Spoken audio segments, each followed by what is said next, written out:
Ya, jadi materi minggu kelima hari ini meneruskan tentang first principle density functional theory ya. Jadi untuk persiapan nanti praktikum kalian bisa mencobanya, ada istilah-istilah, kemudian prinsip-prinsip dasar yang harus dipahami terlebih dahulu.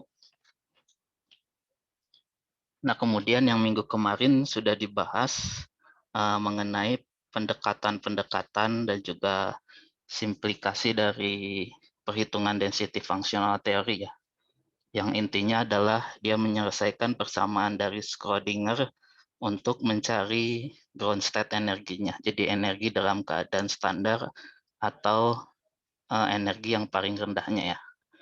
Kemudian ya ini yang sudah dibahas, pendekatan-pendekatannya ada Born Oppenheimer, kemudian yang lainnya juga one electron, kemudian ada exchange correlation energy approximation ya. Nah, kemudian yang akan dibahas sekarang yaitu lanjutannya ya. Jadi terutama untuk kita dalam permodelan material science itu lebih banyak ke dalam bentuk fasa padatan ya. Nah, jadi di sini harus ada tambahan pendekatannya, walaupun memang density functional theory bisa juga untuk molekul kimia, kemudian gelas, keramik, dan material-material yang lainnya. Nah, ini nanti kita akan bahas apa itu supercell, kemudian periodic boundary condition, terutama ya dia periodik biasanya kan untuk struktur yang dalam keadaan padatan atau struktur kristal dan logam itu strukturnya periodik. Kemudian ini pseudo potensial, ada energi cut off energi, kemudian nanti K point sampling. Nah, kemudian minggu kemarin juga sudah dibahas bahwa perhitungan density functional theory itu sebenarnya sudah cukup akurat ya. Kemudian kesalahan atau error yang mungkin terjadi itu biasanya terjadi karena pemilihan dari exchange correlation fungsional ya. Di sini ini yang sudah dibahas minggu kemarin karena dia merupakan pendekatan aproksimasi ya, suatu parameter yang tidak diketahui. Nah, sebelum ke tambahan ini kita bahas dulu mengenai exchange correlation fungsionalnya ya. Lebih jelasnya lagi. Nah, jadi apa itu exchange correlation fungsional? Itu merupakan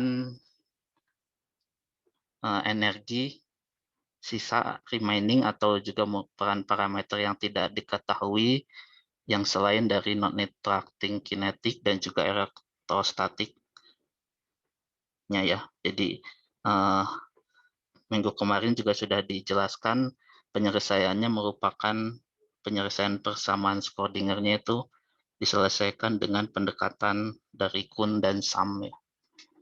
KS approach kemudian itu akan terdiri dari potensial yang diketahui dan juga yang tidak diketahui. Nah, ini dari persamaan Hartree ini, kemudian ini juga dari densitasnya ya. Nah, kemudian untuk energi exchange correlation itu merupakan parameter yang tidak diketahui sehingga kita harus melakukan pendekatan dari parameter ini. Nah, ini contohnya adalah yang dasarnya adalah persamaan Hartree ini, jadi tanpa exchange correlation fungsional, kemudian pembagiannya juga biasanya yang paling dasar itu adalah LDA, kemudian GGA, dan kemudian yang terakhir ini adalah termasuk yang hybrid ya. Hybrid itu merupakan perpaduan antara GGA ini dengan Hartree. Nah, ini nanti akan dijelaskan lebih lanjut. Kemudian di sini juga banyak jenis-jenisnya. Jadi LDA itu ada jenisnya sendiri, GGA ada jenisnya sendiri, hybrid juga banyak jenisnya sendiri. Seperti itu. Ini dia naik, itu artinya juga tingkat keakurasiannya juga akan semakin tinggi. perkembangannya juga dari evolusinya dari awal di sini kemudian naik ke atas ya. Akurasinya semakin tinggi tapi waktu dan biaya untuk komputasinya juga akan lebih tinggi juga. Nah, jadi di sini akan membahas review dari bagaimana action correlation fungsional itu berevolusi ya, dari mulai LDA, GGA, kemudian hybrid, kemudian kita harus terutama untuk tujuan kuliah ini yaitu mengevaluasi atau memilih keuntungan dan juga limitasinya.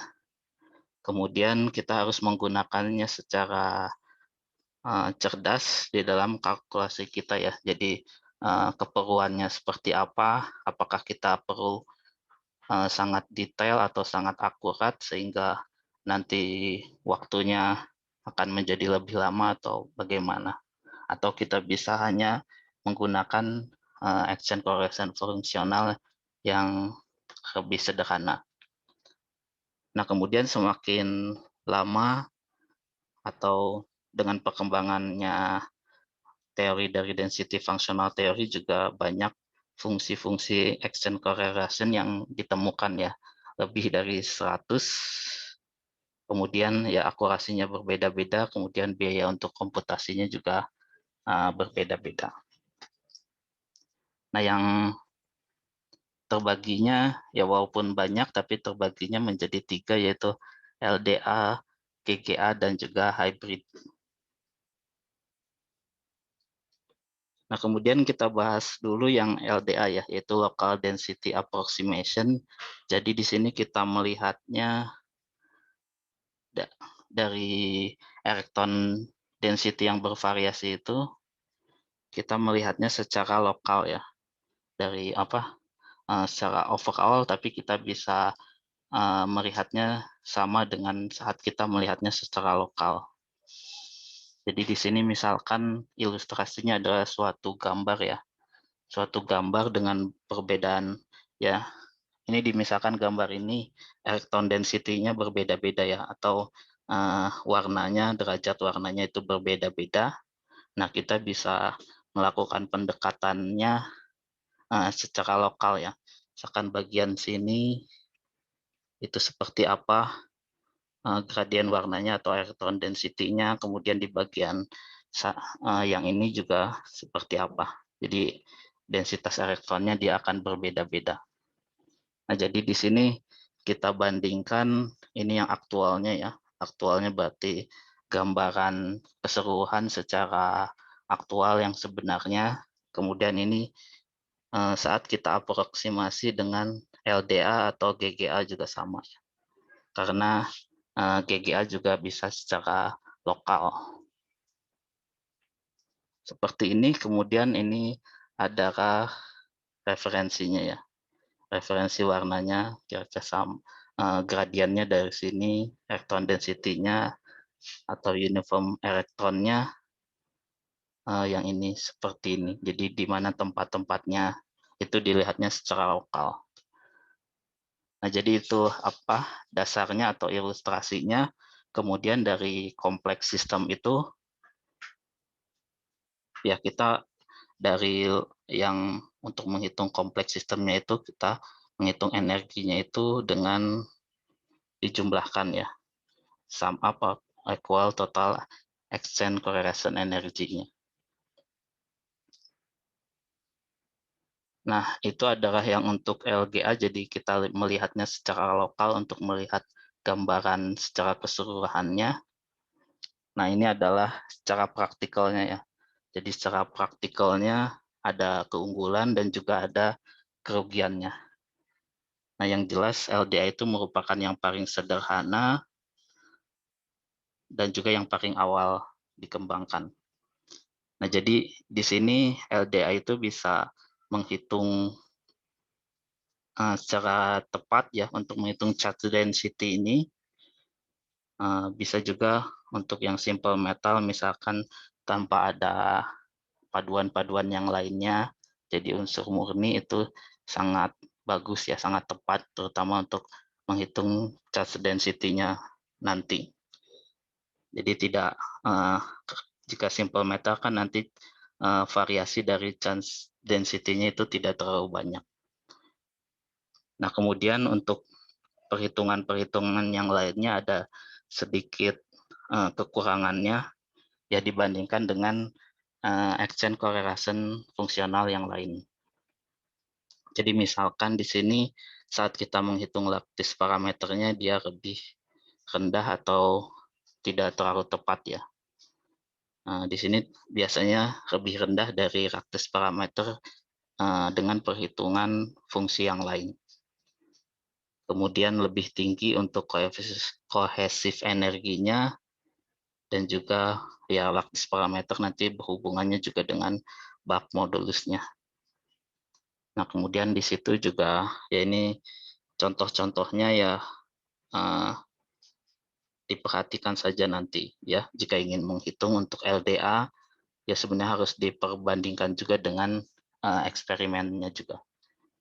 Jadi absorpsi energinya lebih tinggi, kemudian diffusion energi difusi atau di sini diffusion barrier bisa juga energi aktivasinya itu lebih rendah. Kemudian ini spin dan orbital itu untuk material yang yang tinggi ya, sifat magnetiknya tinggi. Kemudian struktur pita atau band gap-nya juga kadang bisa lebih rendah atau bahkan dia tidak bisa untuk menghitungnya, jadi tidak ada gap-nya itu. Nah, terutama di sini untuk yang metal transisi ya. Transisi metal itu sangat tidak bisa dideskripsikan karena elektronnya dia dalam kulit D dan F.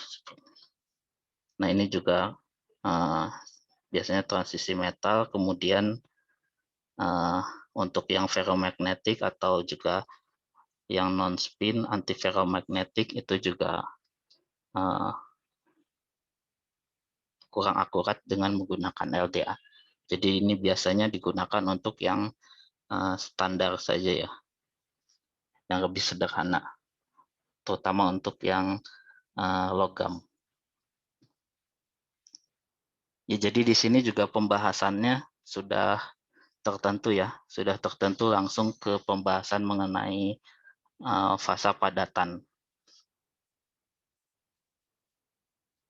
Nah, kemudian ini GGA atau Generalized Gradient Approximation, jadi secara general ya, jadi dia bisa melihatnya fungsinya atau elektron density-nya baik itu secara lokal dan juga semi lokal ya.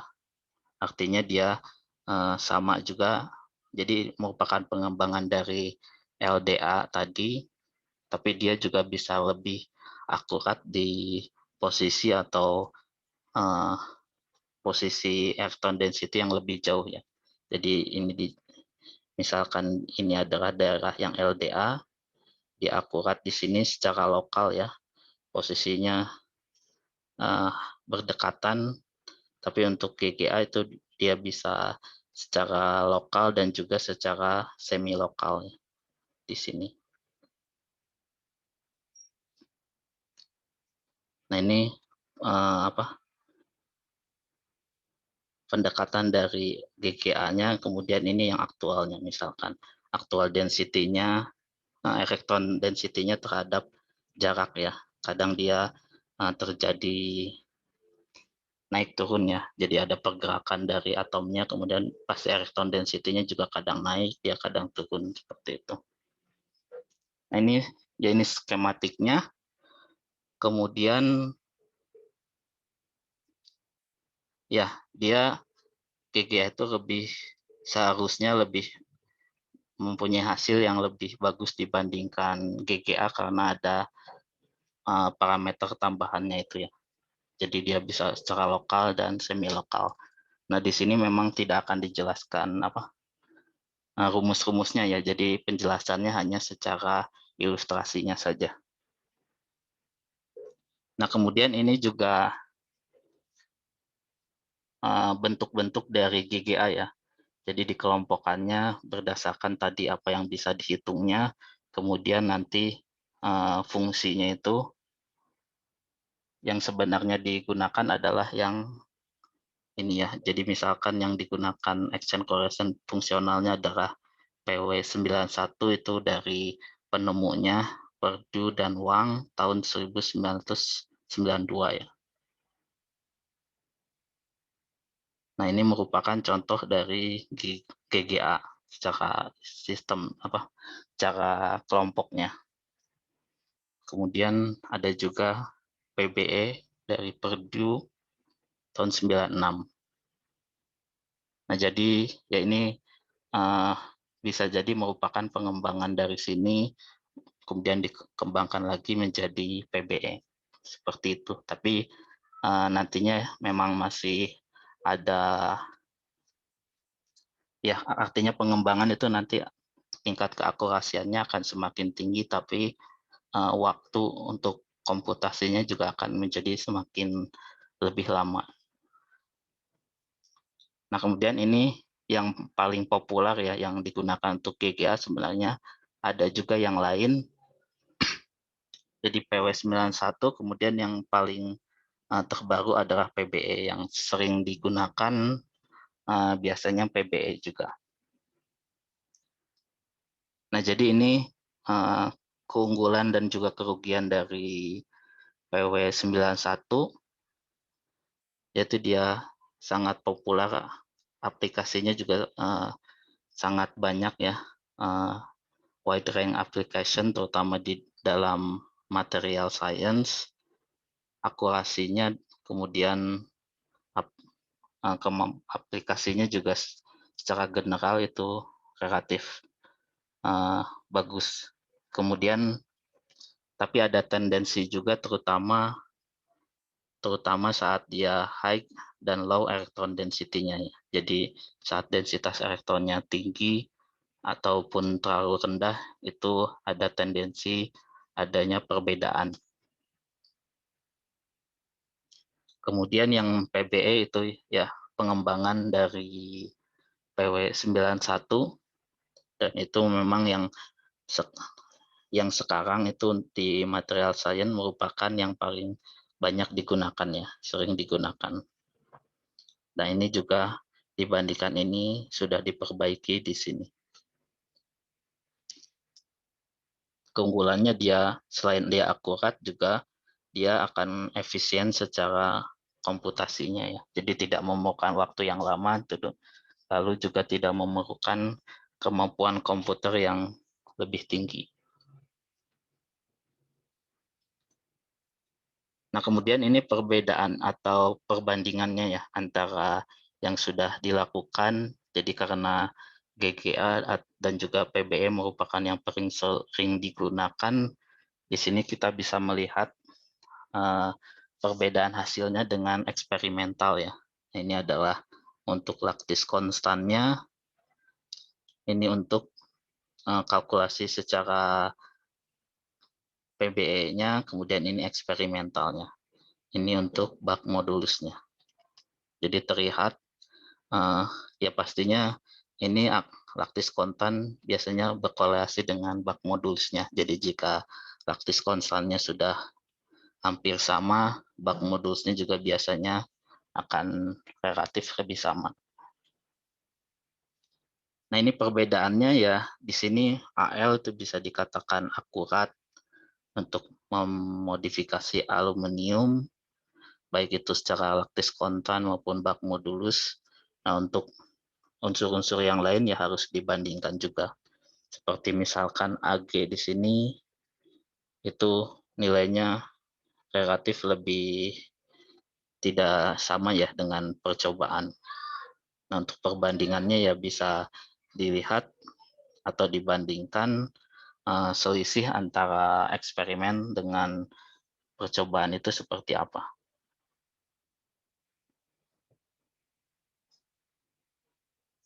Nah, jadi jika misalkan kita sudah tahu nilai di sini, kemudian kita sudah melihat bahwa material, misalkan kita ingin memodelkan aluminium, kemudian ada penelitian yang sudah melakukannya dengan PBE, ternyata dia akurat nilainya, ya kita bisa tinggal meneruskan dari penelitiannya itu ya.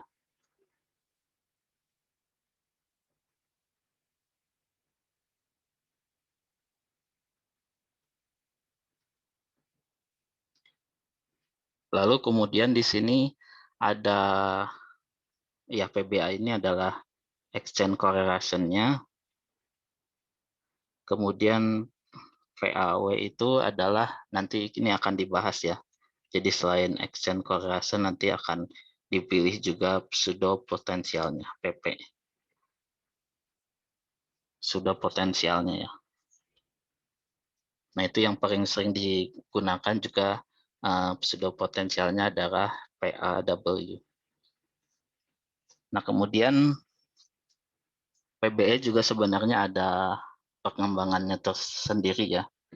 Di sini contohnya adalah tahun 98-nya, jadi dari 96 ke 98 itu sudah ada versi revisinya dari namanya Rev PBE.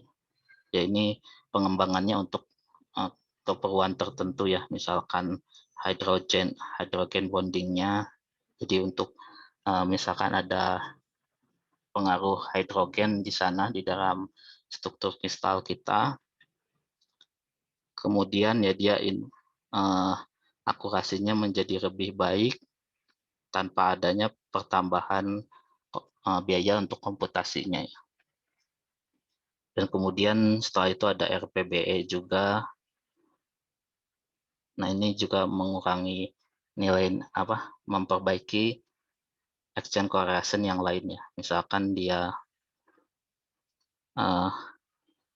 walaupun dia mengurangi absorpsi energinya, tapi dia bisa meningkatkan nilai energi bariernya. Jadi dia bisa lebih akurat juga. Jadi walaupun dia absorpsi energinya sedikit lebih rendah, tapi dia energi bariernya bisa lebih tinggi seperti itu. Kemudian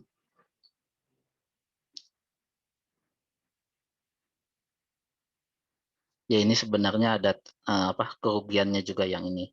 Kerugiannya dia tendensi untuk menghitung total energinya dia lebih sedikit berapa persen lebih tinggi dibandingkan PBE seperti itu. Nah, jadi ya di sini ya kita tinggal yang harus kita bandingkan ya adalah dengan percobaannya ini ya. Jadi jika saat kita sudah melihat ada paper yang melakukan memilih exchange correlation-nya apa, kemudian sudah potensialnya apa, kemudian di logam aluminium itu sudah sangat akurat, silikon juga bisa, yaitu kita bisa melakukan percobaannya dengan menggunakan exchange correlation yang itu. Kemudian tapi kita juga saat kita melakukan perhitungan ya kita bandingkan juga dengan nilai ini. Jika nilai yang kita lakukan itu mendekati kedua nilai ini, berarti perhitungan selanjutnya yang kita akan modelkan juga bisa diprediksi tingkat keakuratannya juga lebih bagus.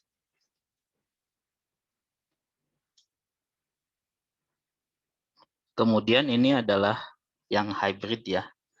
Nah, ini hybrid itu secara singkatnya dia pengembangan selanjutnya dari GGA, kemudian tingkat akurasinya itu makin semakin tinggi ya. Jadi jika ada sebuah tangga yang dasarnya adalah persamaan H3 saja, kemudian ini tangganya adalah merupakan exchange correlation-nya, goalnya atau yang paling tingginya adalah akurasi secara kimia ya, karena ini kan kimia. Nah, ini semakin tinggi tingkat akurasinya semakin tinggi, semakin akurat, tapi waktu atau biaya untuk komputasinya juga akan semakin tinggi. Nah, di sini adalah hybrid, kemudian ini pengembangan yang lainnya juga. Selain tingkat akurasi yang tinggi juga parameter-parameter yang lain juga bisa dihitung ya. Jika di sini kan elektron density-nya saja, kemudian ini ada gradiennya, ini gradien yang kedua, ini yang lainnya juga bisa dihitung. Nah, jadi di sini adalah jika kita bisa membiayai atau kita tidak ragu bahwa biaya komputasinya itu bisa 10 kali lebih tinggi dibandingkan yang GGA, kita bisa meningkatkan exchange correlation-nya dengan yang advance ya, yang lebih advance atau yang hybrid ini. Contohnya di sini adalah PBE Zero, Meta GGA, Hyper GGA, dan yang lainnya. Itu yang dinamakan juga dengan hybrid. Ini nilainya atau akurasinya lebih tinggi dan juga banyak nilai-nilai lain yang bisa dilihat.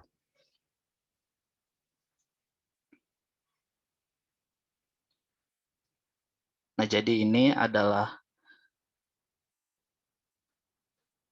fungsinya ya.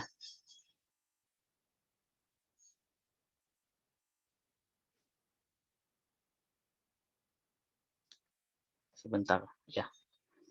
Nah, jadi LDA itu dia bisa secara lokal klasifikasinya, kemudian GGA juga bisa selain lokal, dia bisa semi lokal, kemudian meta GGA baik itu lokal, semi non lokal itu bisa, dan yang hybrid itu merupakan kombinasi antara GGA dengan sekitar 20%-nya adalah Hartree-Fock metode-nya, yang Hartree itu yang dasarnya. Nah, kemudian di sini bisa menghitung elektron density secara saat spin out, spin up, dan juga spin down ya. Jadi itu sifat magnetiknya, magnet spin atau spinnya ke atas atau ke bawah. Nah, kemudian untuk yang hybrid itu yang paling populer yang banyak digunakan adalah B3LYP. Nah, tapi dia kan sangat akurat sehingga biasanya digunakannya untuk dalam bidang yang molekular chemistry ya. Secara chemistry molekul ya, untuk bidang-bidang kimia. Yang di sini memang untuk bidang-bidang kimia itu biasanya strukturnya itu tidak periodik ya. Periodik artinya berulang antara satu dengan yang lainnya. Sehingga ini juga molekulnya sudah tertentu. Nah, nanti ya bisa dihitungnya secara lebih sederhana.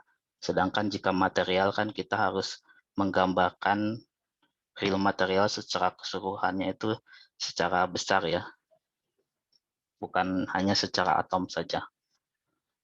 Nah, itu nanti akan dilihat menjadi dasar dari pseudo potensial nanti yang digunakan ya. Nah, kalau di sini adalah karena yang paling banyak digunakan itu exchange correlation fungsionalnya adalah GGA. Nah, ini dirangkumkan beberapa tren ya atau beberapa catatan-catatan mengenai GGA ini. Jadi dia di semua sistem ya, terutama sistem material atau sistem padatan itu struktur propertiesnya diprediksinya juga sangat akurat ya. Jadi struktur properties itu lattice parameternya, kemudian Bach modulusnya, kemudian energi terendahnya itu juga errornya hanya 1% sampai 3%. Kemudian untuk overbinding itu berarti binding energinya yang dimana di LDA itu lebih tinggi, tapi di sini sudah terlarut ya, biasanya terlarut lebih tinggi, di sini sudah dikoreksi.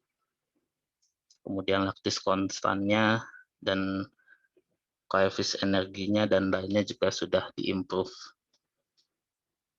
Kemudian yang bawahnya juga sama, Sebenarnya itu sudah dibahas tadi ya, energi absorpsinya dan yang lainnya. Nah, tapi di sini kekurangannya adalah saat kita menghitung band structure ya, band structure seperti ini misalkan.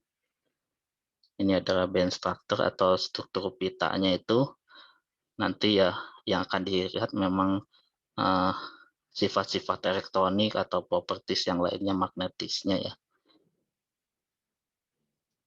Nah, karena material itu biasanya apa, struktur kristal atau material tuh biasanya sukar untuk dihitung juga ya, band gap-nya itu sangat rendah atau bisa ada perbedaan antara nilai 0 dengan 1. Seperti itu ya, biasanya jika dihitung dengan GGA itu band gap-nya 50% lebih rendah ya, atau bahkan tidak bisa dihitung untuk struktur atau metal tertentu. Nah, jadi sebenarnya bisa juga ya, ilustrasinya seperti ini ya. Ini level calculation-nya, kemudian ini untuk menghitung electronic band gap yang di atas seperti ini ya. Ini adalah experimental value-nya yang paling rendah, yaitu yang density functional theory saja. Kalau di sini tambah U itu adalah U itu nanti parameternya ya. Sebenarnya di sini jarang digunakan untuk material, parameter tambahannya.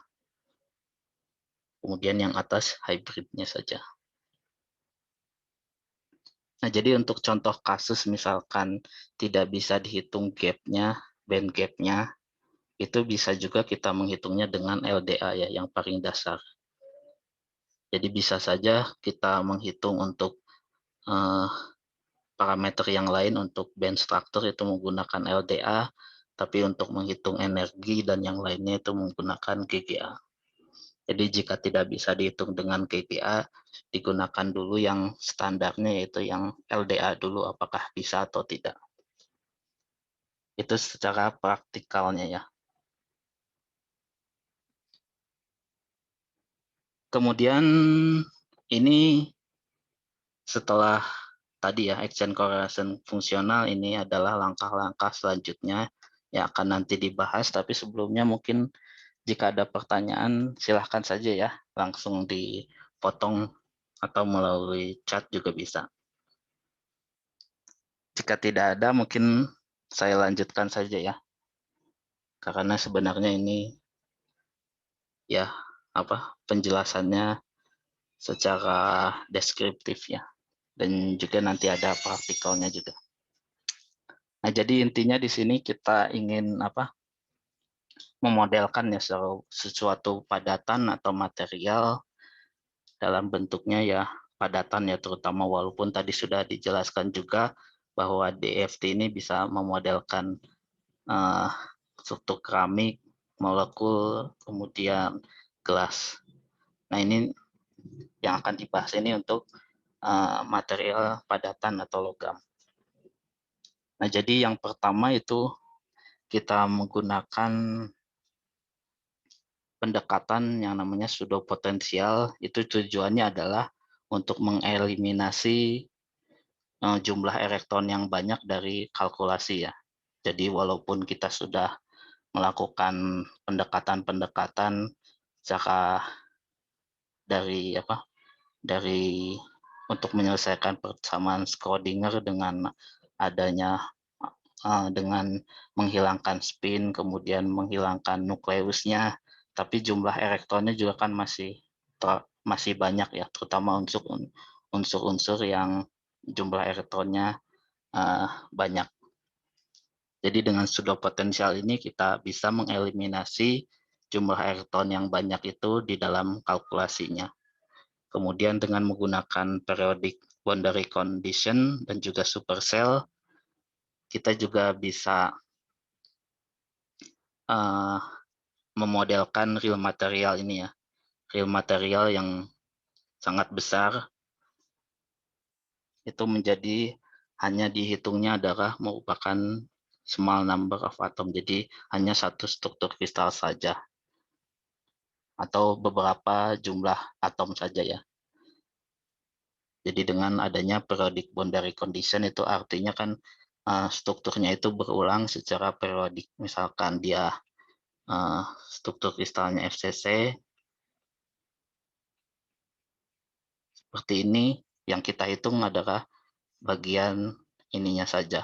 Tapi dia karena merupakan periodic boundary condition berarti dia itu berulang ke sana ke semua sisinya ya. Jadi semua bidangnya itu sebenarnya sudah relevan untuk dimodelkan atau dihitung dengan hanya satu bagian saja.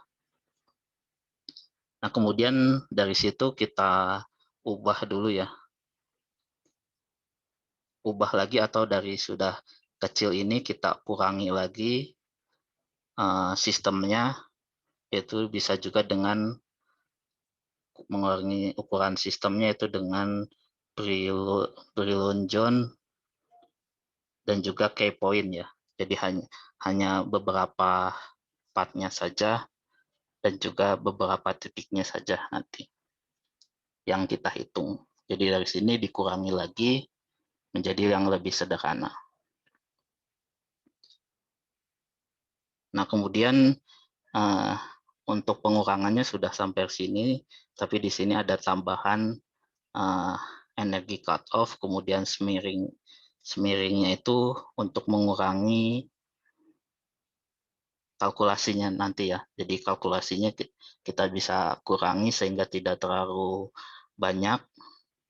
Artinya cut off energinya juga kalau bisa dikurangi saja seperti itu, sehingga nanti waktu perhitungannya juga akan bisa lebih cepat. Kemudian ini practical algorithm itu juga akan menentukan proses dari kalkulasinya ya. Itu biasanya sekitar 70% dari kalkulasinya itu untuk menghitung mode kalkulasinya seperti apa ya, atau algoritmanya seperti apa. Apakah dia ini nanti akan dijelaskan apakah electronic minimization saja atau ionnya juga di minimization saja. Jadi apakah atom-atomnya itu bisa bergerak atau kita menghitungnya saat atom-atomnya itu tetap ya dalam keadaan fix. Nah, ini akan dibahas satu persatu ya, akan secara cepat saja ya dan secara singkat. Nah, kemudian ini pseudo potensial, jadi ilustrasinya adalah seperti cerita atau pseudo Chaplin ya, di mana pada saat Charlie Chaplin itu masih hidup, ada suatu perlombaan di mana siapa yang bisa menirukan gaya dan juga gaya dari Charlie Chaplin ya. Jadi ada suatu perlombaan siapa yang paling mirip dengan Charlie Chaplin. Di situ ada banyak orang, kemudian Charlie Chaplin yang aslinya itu sendiri ikut, dan ternyata Charlie Chaplin yang aslinya sendiri itu menjadi juara ketiga ya. Jadi ada 1 dan 2 orang yang ternyata lebih mirip dari Charlie Chaplin yang aslinya sendiri seperti itu. Jadi itu yang juara keduanya itu sebenarnya kan bukan Charlie Chaplin yang asli, tapi dia bisa menirukan Charlie Chaplin-nya, bahkan bisa sangat lebih mirip ya. Nah, itu yang dinamakan seperti pseudo Chaplin. Nah, yang ingin kita tentukan itu ya pseudo Chaplin-nya ini. Jadi bukan yang aslinya, tapi dia merupakan sudah mirip atau bahkan lebih akurat juga dari yang aslinya. Jadi ya ini dari aktual potensial itu kita hanya kita cari pseudo potensialnya, tapi dia sudah sangat mirip atau karakteristiknya sudah sangat sama dengan yang aslinya. Nah, jadi intinya adalah seperti ini, jumlah elektron tanda dan nukleus, kemudian ada cloud dari elektronnya ya. Ini bisa sangat banyak di sini dan di yang lainnya tergantung kulit-kulitnya. Nah, nanti saat kita menggunakan pseudo potensial itu kita hanya menghitungnya hanya di kulit terluarnya saja misalkan ya. Di kulit terluarnya saja di sini yang di bagian ininya kita misalkan secara istilahnya freeze ya. Freeze jadi tidak dihitung. Nah, jadi bagian sininya bisa kita hilangkan atau freeze, kita tidak menghitungnya. Yang bagian luarnya itu adalah pseudo potensialnya. Nah, pseudo potensialnya itu akan bisa menggambarkan keseluruhan dari potensialnya. Sehingga dengan kita memfokuskan hanya di bagian kulit terluarnya saja, nanti jumlah elektronnya juga akan berkurang ya. Jadi di sini kita akan mengurangi jumlah dari elektronnya di dalam sistem yang akan dihitung secara signifikan.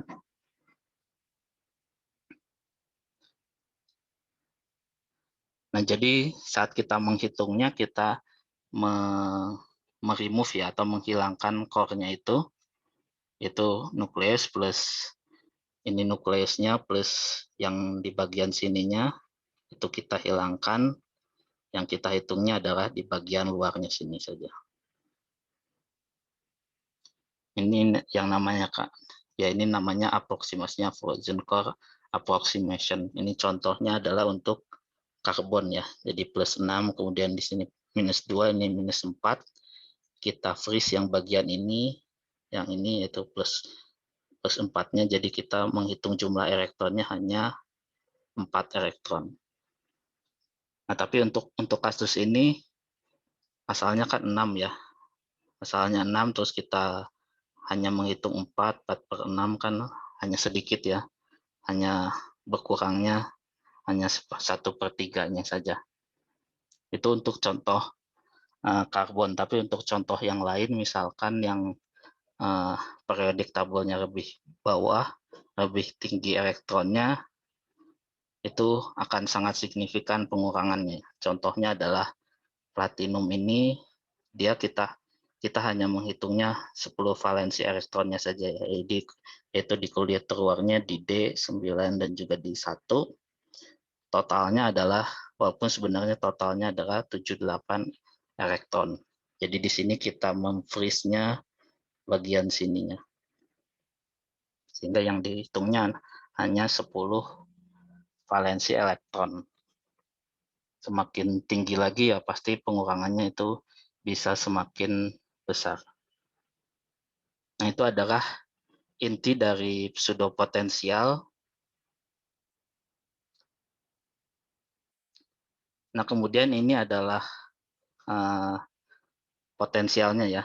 Jadi gelombang plane wave-nya ini terhadap jarak, kemudian ini nilainya sama seperti tadi, dia bisa terjadi oscillation ya, naik turun seperti ini terhadap jaraknya itu, terutama saat dia mendekati di core-nya ini. Nah, jadi saat kita, nah ini yang kalau yang asli seperti ini itu dinamakan potensial all elektron ya, AE, all elektron.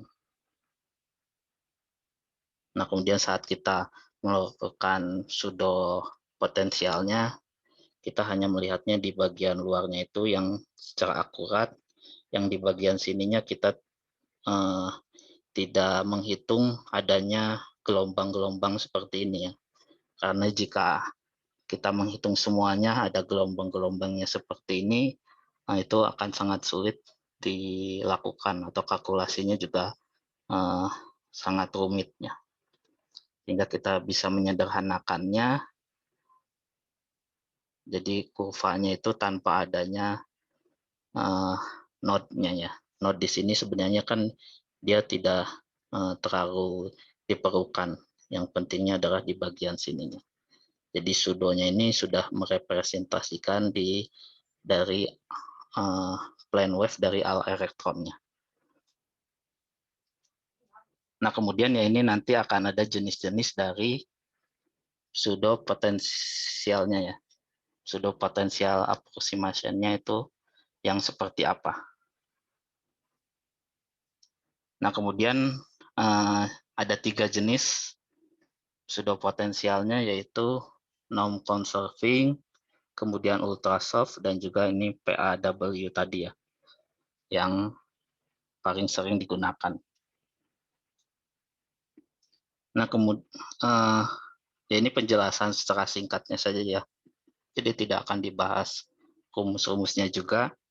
Untuk non-conserving ini antara pseudo dan Al elektron yang ini itu hampir sama ya. Hampir sama atau di konstruksinya equal seperti itu. Jadi non-conserving. Kemudian ini yang ultra soft itu bisa number jumlah dari plane wave-nya ini itu akan menjadi lebih sedikit ya. Kemudian cut off energinya juga nanti yang digunakan tidak terlalu tinggi, sehingga ya ini langsung dibahas keuntungannya bahwa dengan menggunakan pseudo potensial ultrasoft ini dia akan 10 kali lebih cepat perhitungannya. Kemudian dia hanya memberikan charge density-nya yang tertentunya saja ya, valensinya saja, tidak merupakan totalnya. Ini sama seperti yang ini juga tidak mengalami totalnya. Nah, yang paling sering digunakan yaitu yang ini ya, PAW ini, karena dia merupakan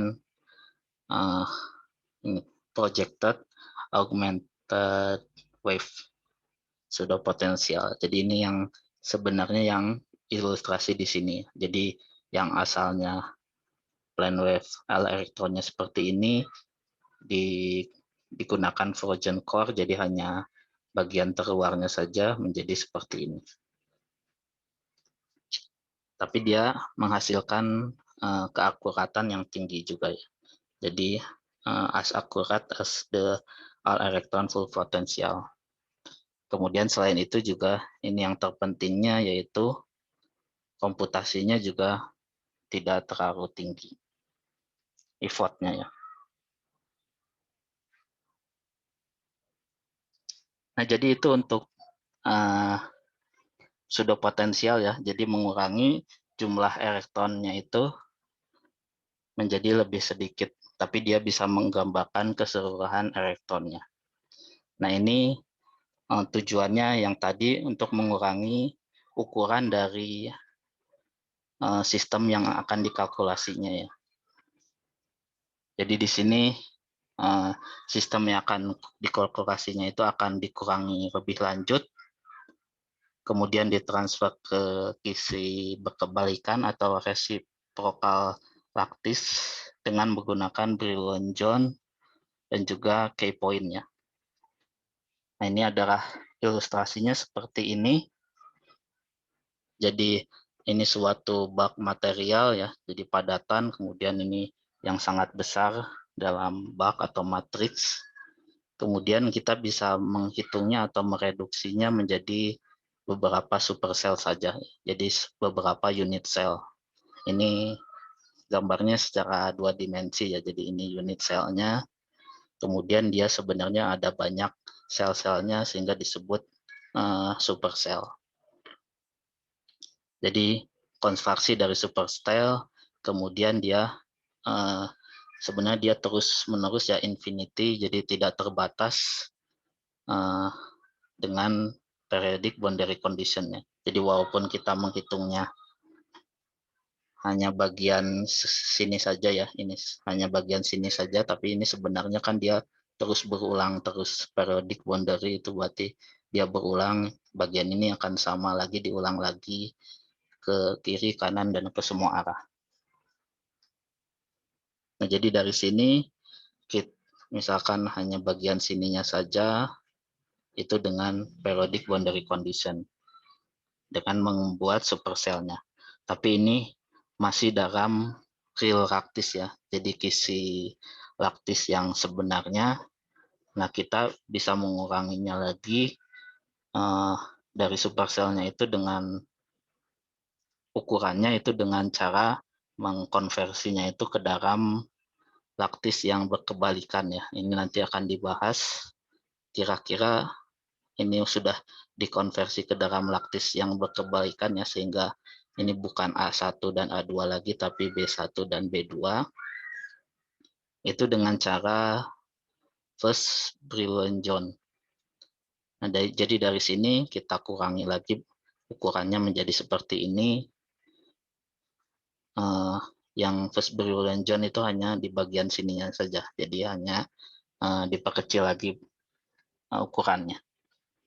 Kemudian dari first Brillouin-John itu akan dikurangi lagi dengan irreducible Brillouin-John. Yang IBZ ini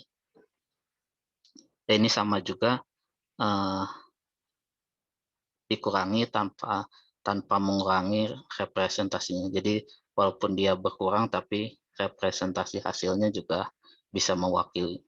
Jadi dari sini kita hanya mengambilnya bagian sini saja, segitiga sini misalkan.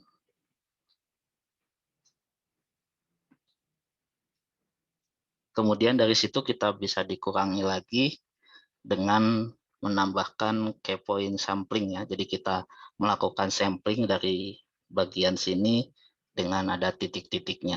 Jadi ini titik-titiknya itu ada berapa.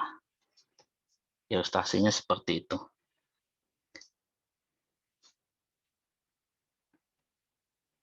Nah, kemudian ya ini akan dibahas satu-satu ya. Yang pertama adalah supercell di dalam periodic boundary condition. Tadi sebenarnya sudah dijelaskan, jadi ini pseudopotensial mengurangi jumlah elektron, supercell mengurangi jumlah atom yang akan dikalkulasinya dari infinity yang tak terbatas menjadi hanya small number ya. Jadi supercell itu artinya yang bagian sininya saja ya. Supercell-nya saja itu sebenarnya berulang ke bagian yang lain-lainnya. Ya, jadi sebenarnya duplikasi secara periodik ke semua ruang ke semua arah. Artinya jika kita mensimulasikan atau menghitung bagian ininya saja, itu sudah merepresentasikan semua sistemnya secara keseluruhan. Terutama jika memang yang akan kita simulasikan adalah bug solid ya, jadi tidak ada cacat atau yang merupakan keadaan dasarnya, matriksnya, ya, istilahnya bisa disebut juga seperti itu. Nah, ini misalkan juga untuk FCC dalam bentuk slab-nya ya, atau dalam stacking sequence-nya, yaitu ABC, itu pasti nanti jika kita hanya menghitung ini, itu artinya kita menghitung kesemuanya ya, keseluruhannya secara bulk-nya itu, secara matriksnya itu FCC, seperti itu. Nah, kemudian ya ini contohnya juga untuk bulk, misalkan ini yang banyak itu kita menghitungnya bagian sininya saja. Misalkan untuk atom atau molekul ya yang terpisah, itu juga kita hanya menghitungnya satu atomnya saja misalkan. Di mana dengan adanya periodic boundary condition itu sebenarnya dia berulang. Surface juga sama, jadi antara permukaan ini dengan permukaan ini ingin kita, bukan ini, antara permukaan ini dengan permukaan ini, kemudian dibandingkan yang ini, kita hanya menghitungnya di sininya saja. Jadi surface-nya saja. Yang sebenarnya dia terus berulang seperti ini ya. Seperti kotak ini dia berulang-ulang terus. Interface juga sama, yang kita hitung kan interface ini dan interface ini ya. Antara muka antara fasa ini dengan fasa ini. Tapi sebenarnya ini bagian ini ke atas lagi berulangnya sama ya. Seperti itu. Nah, kemudian ini artinya juga kalau misalkan ada difusi atau pergerakan atom ya. Misalkan yang kita lihat di periodic boundary condition itu ada di sini, ada atom ini bergerak ke bagian atasnya, berpindah atau berdifusi, itu artinya juga akan ada atom yang dari bawah sini ke dalam sini ya, menggantikan atom yang ini ke sana, ini akan ada di sini. Jadi itu berulang-ulang seperti itu. Nah, kemudian ini juga bisa memodelkan struktur yang non-periodik ya. Non-periodik itu contohnya adalah vakansi atau juga defect ya. Ada defect, stacking fall, dan yang lainnya. Dalam 2 dimensi, misalkan ini contohnya adalah yang tadi, supercell yang tadi itu seperti ini, tapi ada vakansi di sini. Artinya dengan kita menghitung bagian sini saja itu secara periodic boundary condition berarti akan ada struktur yang sama, kemudian di situ juga ada vakansinya. Nah, jaraknya ini yang harus diperhatikan di sini ya. Jarak antara vakansi ini dengan vakansi yang ini itu harus relatif besar ya. Jadi jaraknya itu harus relatif sangat jauh. Supercell-nya harus sufficiently big sehingga nanti kita bisa mengasumsikan tidak ada interaksinya ya. Tidak ada interaksi antara vakansi di sini dengan supercell-nya di sini ya. Kalau terlalu dekat kan, misalkan segini, itu nanti ada interaksi antara vakansi dengan supercell-nya itu. Jadi jika kita harus membuat supercell-nya itu lebih besar, sehingga nanti kita bisa mengasumsikannya tidak ada interaksi antara vakansinya ini. Jadi misalkan ini vakansinya dia akan terus berulang, jadi jarak antara sini dengan ujung supercell-nya itu harus relatif besar ya, jauh. Semakin besar sebenarnya semakin bagus ya, karena nanti tidak ada interaksi antara di sininya, vakansi dengan supercell di sininya, atau dengan vakansi yang lainnya. Jadi vakansi ini terpisah dengan vakansi yang lainnya, seperti itu. Nah, ini juga sama misalkan ada stacking fall ya. Jadi ini strukturnya periodik, berarti di stacking fall-nya sebenarnya ada di sini ya. ABC, kemudian di sini ada salah tumpuk, itu artinya berarti kan ada 2 kotak lagi ya. Ini 1, 2, berarti di sini ada kembali ke sini lagi. 1, 2, berarti di sini ada 2 lagi, baru di sini stacking fall yang lain. Jadi berulang ya. Nah, ini juga jaraknya nih dari sini ke sana harus cukup lebar ya, atau cukup tinggi. Cukup tinggi agar tidak ada interaksi antara satu stacking fall dengan ininya, itu bisa diabaikan dengan supercell juga. Atau bisa juga kita untuk mengurangi jumlahnya, kan kalau di sini kan jumlahnya relatif tinggi ya. Itu bisa juga seperti memodelkan permukaan ya, surface di sini kita menambahkan ruang vakum yang memisahkan antara yang ini bagian ini dengan bagian yang di bawahnya sini. Jadi memisahkan antara bagian sini dengan bagian sini dengan suatu vakum ya. Jadi kita tidak perlu mengulanginya, atau ini cara gampangnya ya. Agar tidak ada interaksi di sini dengan di sini, kita buat suatu ruang vakum. Nah, tapi ukuran ruang vakumnya itu juga harus mencukupi ya, agar tidak ada interaksinya di situ.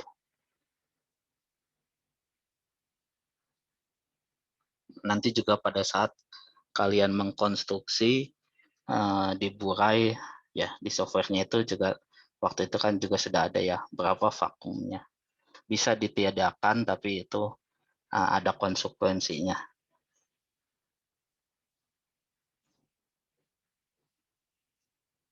Jadi itu untuk vakum ya, vakum dan juga supercell, mengapa ada vakum dan yang lainnya juga. Agar tidak ada interaksi antara bagian sini dengan bagian yang satunya lagi. Nah, kemudian ini adalah kisi resiprokal atau kisi kebalikannya ya. Jadi setelah kalian membuat supercell-nya, jadi sistem yang akan kita modelkan itu untuk dikuranginya lebih lanjut itu harus ditransformasi dulu ke dalam lattice yang berkebalikan atau reciprocal space-nya ya, ruang resiprokalnya. Dan juga Brillouin zone itu merupakan tempat di mana elektronnya itu berada ya. Bukan elektron berada, tapi gelombang elektronnya itu berada dan juga bisa dikurangi.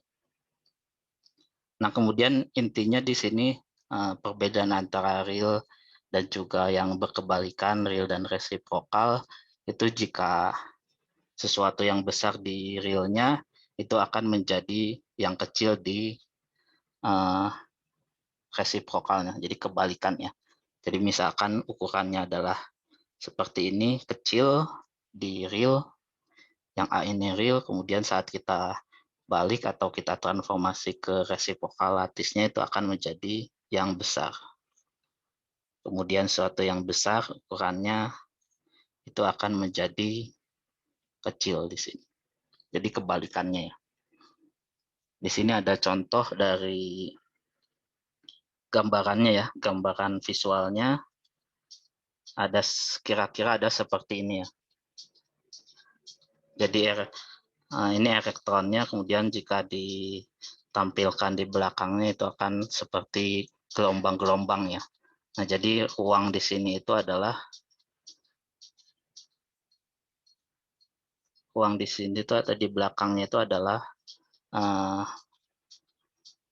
ruang kebalikannya. Jadi sesuatu yang besar di sini itu akan menjadi kecil di sana.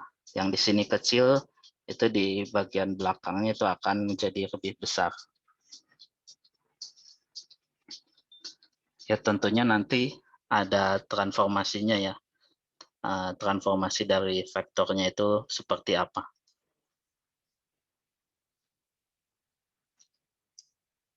Nah, jadi itu ilustrasinya.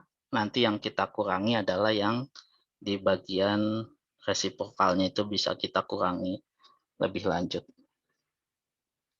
ukurannya. Nah, ini contohnya juga seperti ini ya, ilustrasinya. Ini kira-kira real space-nya, bentuk atomnya seperti ini. Saat kita ditransformasi ke kebalikannya menjadi sedikit lebih besar seperti ini. Yang awalnya A1, arahnya vektornya juga seperti ini, menjadi lebih besar dan arahnya juga berbeda, jadi B1. Kemudian jika ada vektor R ya, R besar ini, yang awalnya kan dia rumusnya atau persamaan vektornya adalah 2 kali A1, ini 1, 2, kemudian 3 kali A2 ya, ditambah 3A2. 2 kali A1 ditambah 3A2 ini akan menjadi berubah menjadi 2B1 ditambah dengan 4B2. Jadi ada perubahan secara kebalikannya. Nah, kemudian tapi ini kan secara 2 dimensi ya. Bagaimana secara 3 dimensi pasti akan jadi lebih rumit. Contohnya, karena kita akan menghitungnya kan di dalam 3 dimensi ya. Nah, ini contohnya dalam 3 dimensi, semuanya akan menjadi tidak simpel lagi. Contohnya adalah ini adalah kristal FCC ya, dalam 3 dimensi. Ini 2 gambar ini sama sebenarnya. Jadi ini adalah FCC-nya, kemudian ini adalah vektor-vektornya ya, di semua X, Y, Z-nya, A1, A2, dan A3. Yang warna hijau ini sebenarnya ini disebut primitif lattice-nya ya. Jadi sebenarnya di real space-nya juga bisa dikurangi, bukan FCC secara keseluruhan, tapi kita menghitungnya yang primitifnya saja. Atau ya sebenarnya ini primitifnya juga sebenarnya adalah gabungan dari 4 atomnya saja ya. Karena kan satu unit sel dari FCC itu sebenarnya adalah ada 4 atom di sini. Nah ini bentuk dari keempat atomnya akan seperti ini. Nah jadi intinya adalah transformasinya ya. Jadi dari awalnya A, kemudian dia akan berubah atau menjadi lebih besar menjadi 4V dibagi dengan A. Dan asalnya A1, A2, dan A3 menjadi B1, B2, dan B3. Kemudian ini bentuknya juga akan seperti ini ya, karena transformasinya juga dia berubah arah dan juga berubah besarnya. B1, B2, dan B3 menjadi bentuknya seperti ini. Bentuknya adalah body center kubik ya. Jadi FCC di dalam bentuk resiprokalnya adalah BCC. Jadi nanti kalau misalkan ternyata di gambar saat kalian simulasi bentuknya kenapa jadi BCC itu ya sebenarnya itu masih ada dalam resiprokal lattisnya gambarnya ya di beberapa software komputernya kita bisa melihatnya dalam keadaan resiprokal atau real lattice-nya secara langsung ya otomatis. Nah kemudian ini yang lain-lainnya ya. Jadi misalkan transformasinya ini sudah disamarikan simple kubik itu A menjadi 2V masih tetap menjadi simple kubik, body center kubik jadi FCC 4V per A, yang ini kebalikannya FCC A menjadi bukan sama ya BCC dengan FCC, BCC menjadi FCC, FCC menjadi BCC yang asalnya A menjadi 4V per A. Kalau HCP ada A dan C itu hanya berputar bentuk HCP-nya saja. Koordinatnya yang berubah. Kemudian ini ya notasi-notasinya ya. Koordinatnya asalnya X, Y, Z menjadi K. Makanya nanti key point itu adalah dalam key point samplingnya itu dalam resiprokal lattice ya. Jadi nama key-nya itu dari sini. Lattice parameternya ya ini A dan juga B1. Ini contoh yang tadi. Nah kemudian ini resiprokal lattice ya tadi perbandingannya. Kemudian ini first Brillouin John itu adalah yang mengurangi dari resiprokal lattice-nya tadi ya. Jadi seperti primitive cell di dalam real space. Jadi first Brillouin John itu merupakan primitive cell-nya di dalam resiprokal lattice. Jadi misalkan ini konvensional, kemudian kita kurangi dalam real space itu kan menjadi primitive cell-nya yang bagian sininya saja untuk FCC ya, sehingga menjadi lebih sederhana ya, primitif maksudnya itu selnya menjadi lebih sederhana. Nah ini ilustrasinya dalam 2 dimensi. Jadi dari sini ke sini itu ditransformasikan ke dalam kisi terbaliknya ya, karena ini sederhana jadi seperti ini. Kemudian dengan Fishburne John itu kita hanya mengambilnya bagian sininya saja. Jadi primitive cell dari resiprokal lattice. Jadi hanya bagian sininya saja. Atau ini yang tadi ya, bentuk kristal yang tadi, yang ini ya, yang seperti ini untuk BCC saat kita mengambil di Brillouin John itu hanya di bagian tertentunya saja. Di bagian yang simetrinya di sini ya, berarti simetrinya itu. Mulai dari yang titik simetrinya itu. Nah, jadi bentuknya akan menjadi seperti ini ya. X, Y, Z titik simetrinya adalah yang gamma ini. Kemudian notasi-notasi yang ini adalah L, U, X, W, K itu adalah titik-titik simetri untuk bidang-bidang yang lainnya. Tapi pusatnya adalah di gamma ini. Nah ini ya ini bergunanya nanti untuk menghitung band structure-nya. Yang paling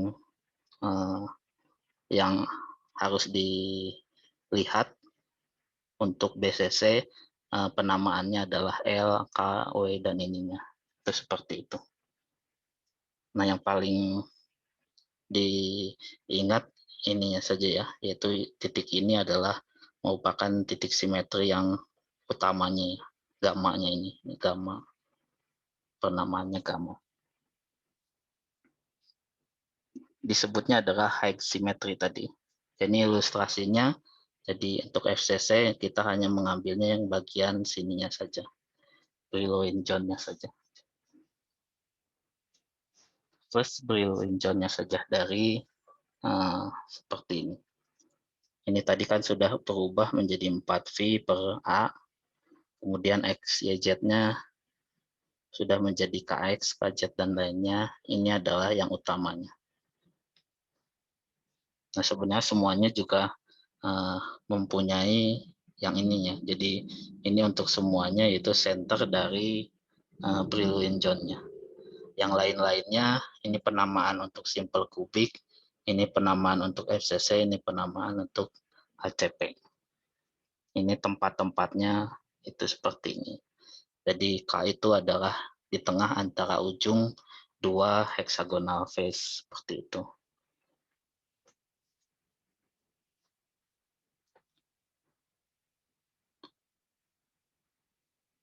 Ya, kemudian ya ini adalah titik poin utamanya. Ini masih first Brillouin zone, berarti nanti kita bisa menguranginya lagi menjadi irreducible Brillouin zone. Itu dari bentuk ini, dari Brillouin zone ini, first Brillouin zone ini kita bisa kurangi lagi menjadi hanya di bagian sininya lagi.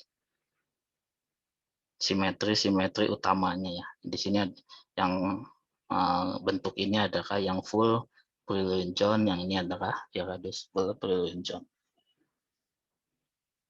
Atau ya ini secara dua dimensinya ini first Brillouin zone, ini irreducible Brillouin zone, itu di bagian sininya saja. Kemudian ini adalah ukurannya ya. Ini contoh ukurannya misalkan 10 kali 10 kali 10 grid. Itu adalah menjadi 1000 key point, tapi dengan adanya irreducible itu bisa menjadi sekitar 35 key point. Perhitungannya ini biasanya sudah ada di dalam komputasinya ya, softwarenya saat kita memilih untuk menguranginya menjadi IBZ itu dia otomatis berkurang seperti ini.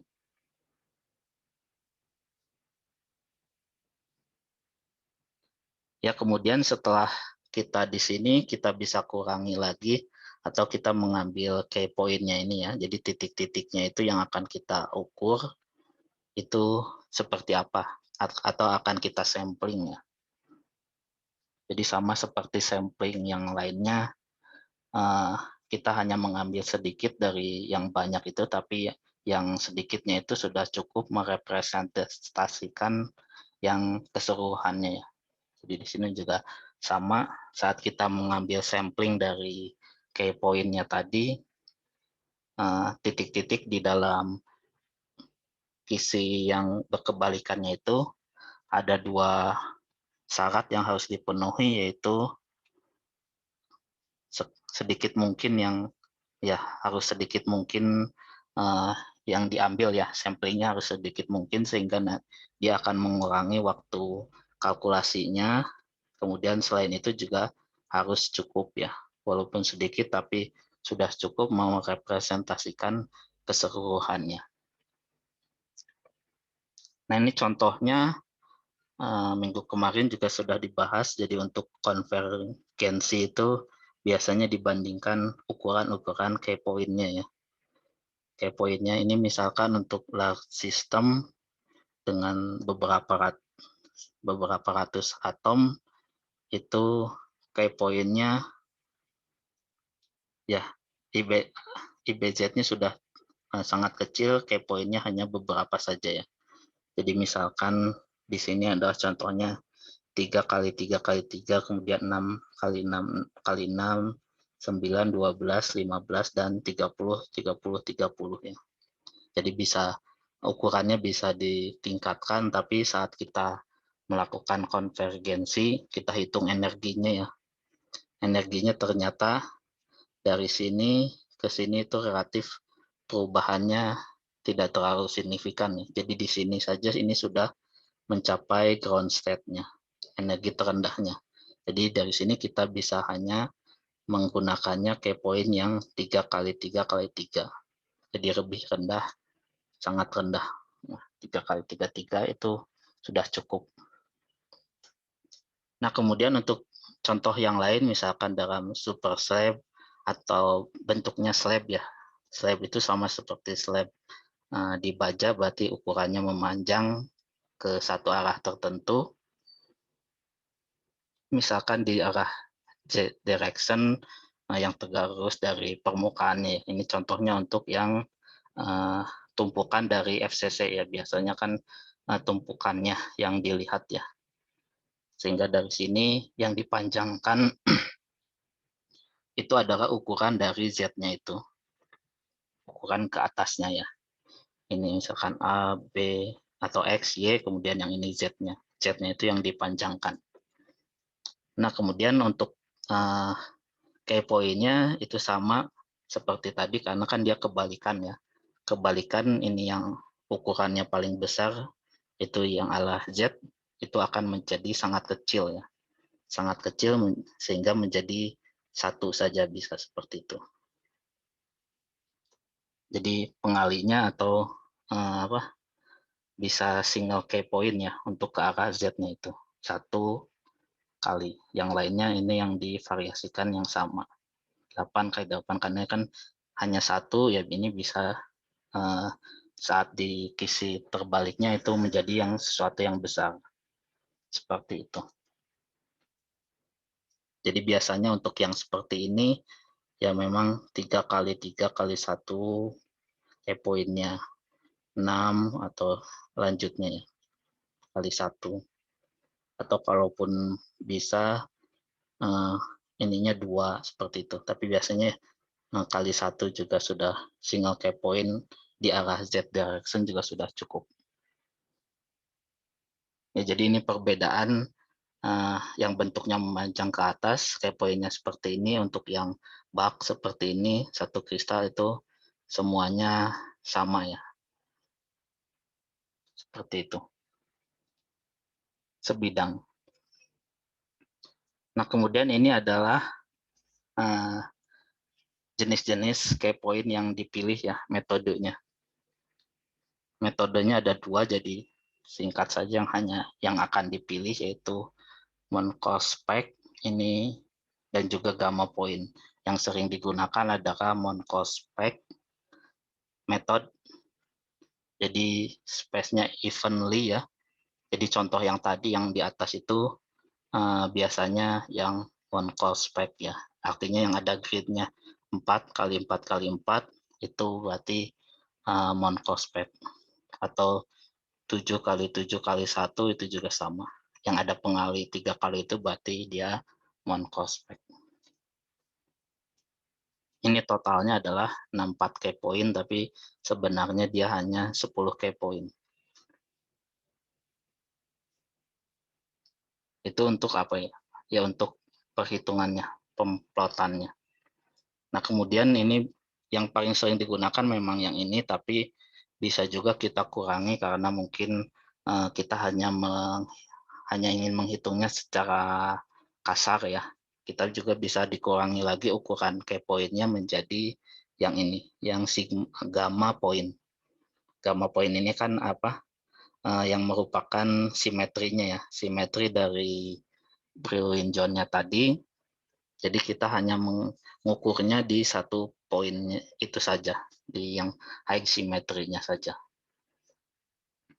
Jadi penggunaan high symmetry ini di sekitarnya ya, ini bukan di situnya tapi di sekitarnya juga, itu akan sangat-sangat mengurangi komputasi efisiensi waktunya dan juga biayanya juga sebanyak setengah kalinya ya. Jadi di sini antara men-call spec kemudian ke bawah ini pengurangannya bisa setengah kalinya.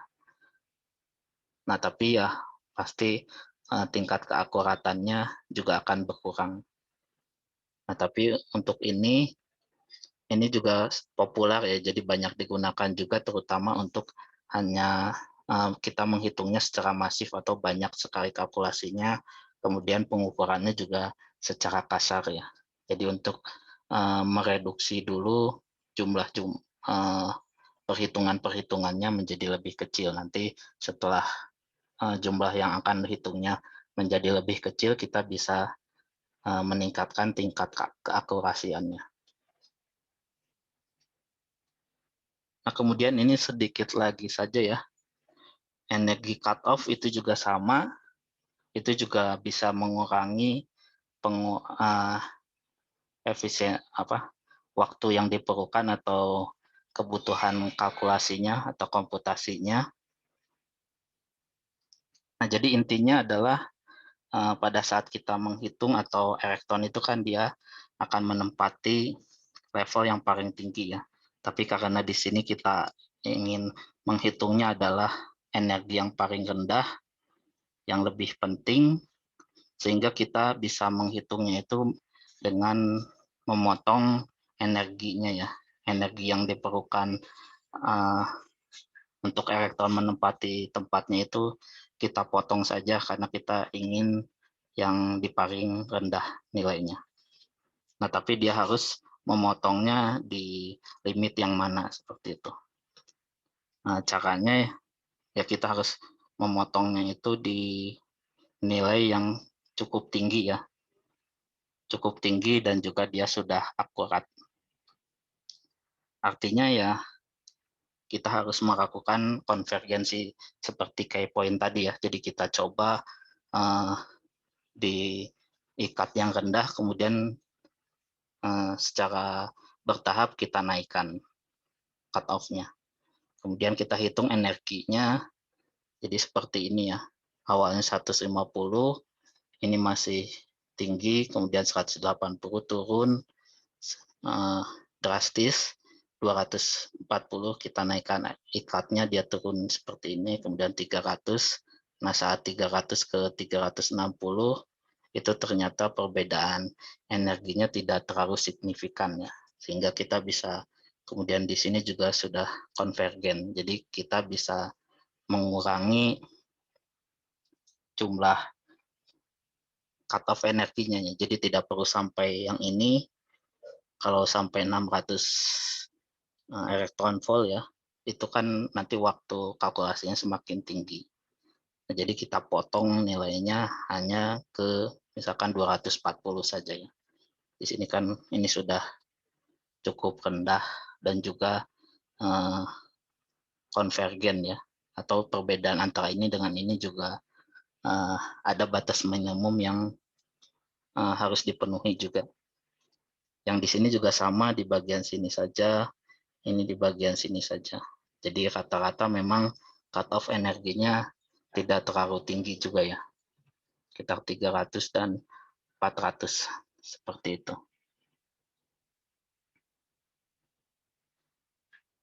Nah, kemudian ini smearing ya.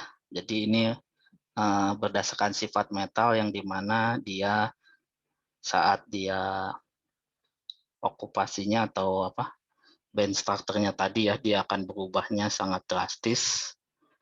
Nah, jadi ini hanya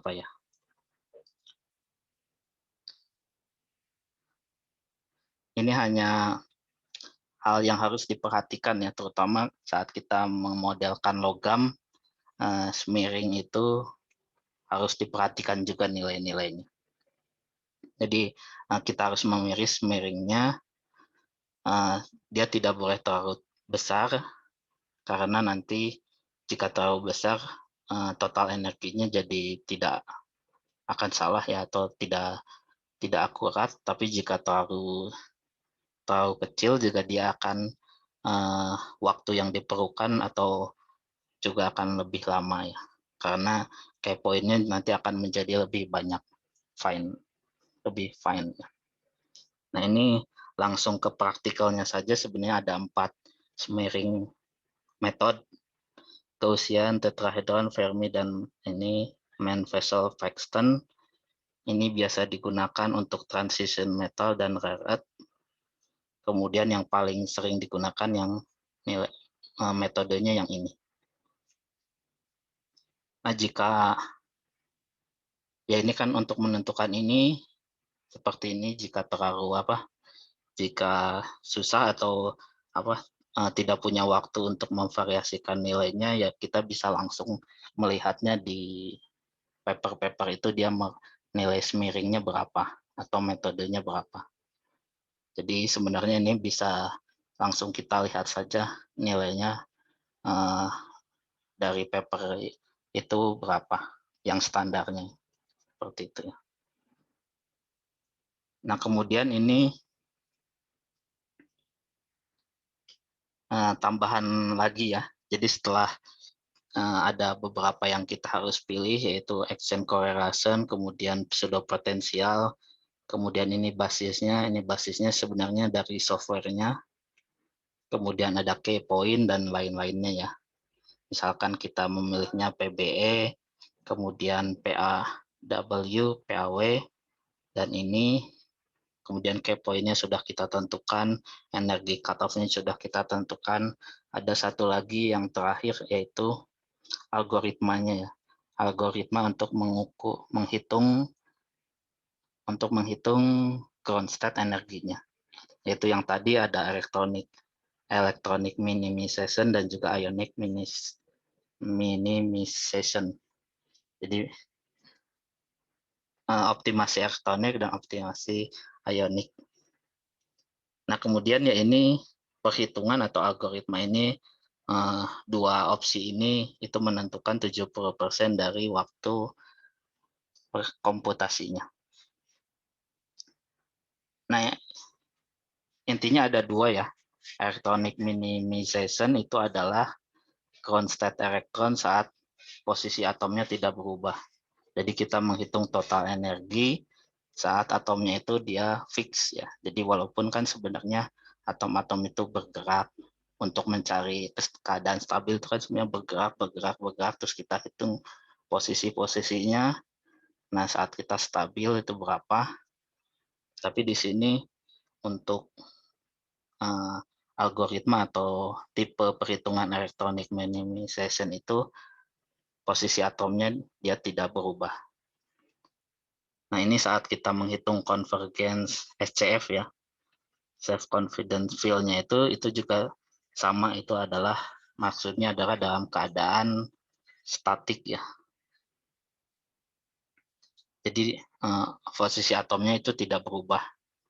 Jadi dia hanya berubahnya itu perubahan iterasinya saja, perubahan nilai dari electron density-nya itu saja. Nah, tapi di sini kita juga bisa menghitung struktur yang paling stabilnya itu dengan cara mencoba semua variasi posisi atom ya, atau variasi lattice parameternya. Lattice parameter di sini nanti volumenya berapa. Jadi kita coba nilainya di sini 1 berapa, kemudian kita hitung total energinya. Nah, kan total energinya itu merupakan atomnya tidak berubah ya. Nah, nanti kita bisa memplot titik-titiknya itu, sehingga kita bisa dapatkan nilai dari total energi yang paling minimumnya itu berapa, kemudian ini lattice parameternya saat dia minimum itu berapa. Nah, jadi kita harus hitungnya secara manual ya. Manual kita coba-coba A-nya berapa, kemudian kita hitung, kemudian di sini nanti kita plot garisnya terhadap volumenya. Nah, kemudian satu metode yang lain yaitu ionic minimization, itu berarti berarti atom-atomnya itu bisa bergerak ya. Atom-atomnya bisa bergerak sehingga dia mencari posisi yang paling stabilnya secara otomatis. Nah, ini contohnya adalah seperti ini. Jadi dia harus atom-atomnya relax, atau ya dia bergerak atau mencari posisi yang paling santai ya, paling stabilnya secara elektronik atau secara struktural. Jadi nanti posisi atom-atomnya juga akan berubah ya. Di sini baik posisi ionnya atau bentuk dari unit cell atau dan juga size-nya juga nanti akan berubah secara otomatis ya. Kalau di sini kan kita secara manual, kita ubah nilai A-nya, kemudian kita hitung posisi atau total energinya, tapi ini secara otomatis ada di dalam mode algoritmanya, jadi di dalam softwarenya. Nah, nanti kita menghitung energi yang paling minimum, kemudian juga gaya antara atomnya itu kan berarti yang paling rendah ya. Jadi harus mendekati zero atau kita bisa mengubah batasannya. Ini kira-kira yang standarnya adalah kurang dari 0,01 sampai 0,05 elektron volt per angstrom. Nah, ini metodenya sama seperti yang sudah dijelaskan. Jadi saat bagian ini adalah bagian update ion position, berarti dia electronic minimization ya. Kemudian saat di sini ke sini itu merupakan yang ionic minimization. Oh, maaf, di sini salah ya, ini ionic minimization ini belum diubah. Nah, itu ini otomatis ada di dalam softwarenya ya. Ada bukan menghitung SCF lagi, tapi menghitung optimize dari strukturnya. Nah, contohnya ilustrasinya kita bisa bayangkan ini strukturnya nanti unit cell-nya akan berubah posisinya ya. Jadi semakin dia akan berubah seperti ini ya. Jadi dia bergerak seperti itu. Jadi posisinya diupdate. Kita hitung jika dia masih belum mencapai minimum, dia akan bergerak lagi seperti itu sampai gayanya itu mendekati zero. Nah, kemudian ini yang sebenarnya sudah dibahas, kita meloncat ya sebenarnya dari silabusnya itu, dasar-dasar di FT itu kita sudah bahas mengenai densitas elektron, kemudian pseudopotensial, cutoff energi, key point juga sebenarnya masuk di sini. Sampai di sini juga tadi ya optimasinya tadi, tes konvergensi sebenarnya sudah selesai dibahas juga ya. Jadi nanti praktikumnya atau saat kita mencoba softwarenya itu minggu depan saja ya. Jadi saat kuliah. Karena dua materi ini sebenarnya sudah dibahas. Jadi untuk minggu depan kita akan mencoba softwarenya di dalam Burai itu ya. Tapi harus diingat istilah-istilahnya tadi, minggu depan juga akan sedikit dijelaskan lagi ya. Apa yang harus dipilih ya dari action correlation-nya, pseudopotensialnya, nanti key point-nya, dan lain-lainnya. Karena waktunya juga sudah selesai ya. Jadi mungkin saya stopkan segini.